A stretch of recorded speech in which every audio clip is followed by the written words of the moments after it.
สวัสดีครับวันนี้ผมก็อยากจะเล่าให้ฟังอยากให้รู้จักพนักงานขับรถที่เป็นหญิงคนหนึ่งที่เธอใฝ่ฝันอยากจะเป็นพนักงานขับรถไฟคนแรกของลาวเธอมีชื่อว่านางศรีดาแพงพงศวรรค์เมื่อปี 2016 เธอทราบว่ามีการตกลงสร้างทางรถไฟเชื่อมระหว่างคุนหมิงประเทศจีนกับนครหลวงเวียงจันทร์สปป.ลาวเธอก็มีความฝันและอยากจะเป็นพนักงานขับรถในปี 2016 เมื่อเรียนจบชั้นมัธยมปลายก็ได้มาเรียนต่อที่นครคุนหมิงแคว้นยูนานก็คือคุนหมิงซิตี้ยูนานโพรวินซ์ในประเทศจีนปีคศ 2020 เธอก็ได้เข้าเรียนชุดอบรมทางรถไฟลาวจีน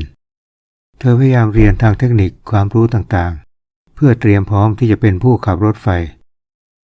ในวันนี้รถไฟลาวจีนก็ได้เปิดบริการแล้วเธอก็ได้แต่งชุดพนักงานขับรถไฟความฝันของเธอก็เป็นจริงแล้วข้อความนี้ก็ได้มาจากวารสารจำปาสปป.ลาวต่อไปเราก็จะไปฟังความคิดเห็นของเธอและการฝึกฝนด้านเทคนิคต่างๆจนสำเร็จ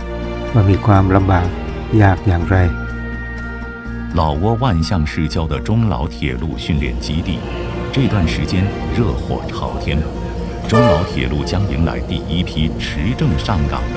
老挝列车驾驶员22岁的西达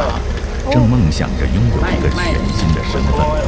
中老铁路火车司机当然现在他还只是学员但是眼前这条路坚定了他追梦的决心แรกๆที่เข้ามาเรียนน้องบ่เคยคิดเลยว่าน้องจะได้เรียนภาควิชานี้เพราะว่าหลายคนก็เคยบอกเนาะว่าภาควิชานี้เป็นบ่ค่อยเหมาะสมกับผู้หญิงปานใดแต่น้องคิดว่ามันบ่แม่นแนวนั้นเพราะว่าโลกเฮาตอนนี้มันเปิดกว้างผู้หญิงผู้ชายมันก็มีสิทธิ์เท่าเทียมกัน传帮带是中老两国培养下一代人才的传统师傅用丰富的实践经验帮助徒弟尽快提高业务水平少走弯路对只要控制速度就行了你像现在后面我们挂了有一个轨道车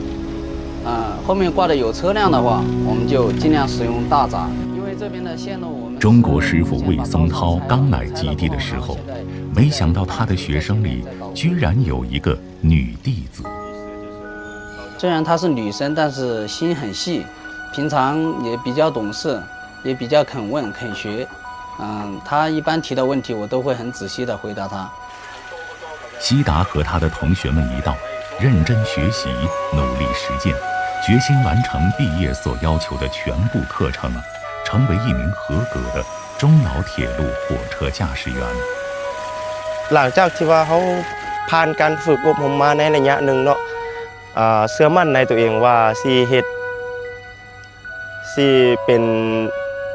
คนขับรถไฟนี้ให้ได้ยืดอาชีพนี้เป็นหลักคือหลายๆคนฮู้เนาะว่าทางรถไฟลาวจีนเป็นเวียกงานที่ว่าใหม่และเป็นส่วนหนึ่งในข้อริเริ่ม1แล้ว1เส้นทางและการที่ว่ามีนักขับรถไฟ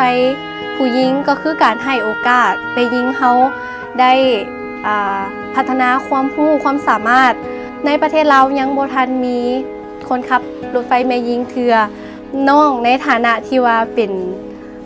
นักเรียนสุดทำอิฐน้องจะตั้งใจเฮ็ดหน้าที่นี้ให้ดีที่สุดด้วย2020年9月西达成为中老铁路的一员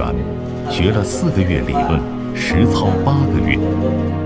这一年有近200名学员来到基地进行车辆和车务专业的培训มีพนักงานจำนวนมากเขาอบรมเพื่อเป็นพนักงานในโครงการก่อสร้างทางรถไฟลาวจีน由于疫情的影响他们没有外出充实而开心地生活在培训基地นอกจากเธอแล้วก็ยังมีพนักงานหญิงคนอื่นๆของเรากำลังฝึกฝนทางเทคนิคในการขับรถด้วยเช่นกัน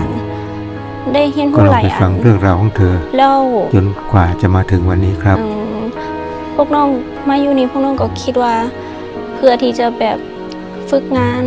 ถ้าฝึกงานแล้วเขาจะได้เป็นพนักงานทางรถไฟเต็มตัวได้เป็นคนขับรถไฟ สำหรับน้องแม่นเฮ็ดเวียกอยู่นี่แม่นฝึกงานอยู่ห้องการแขนงแรงงานเฮ็ดเวียกเกี่ยวกับคน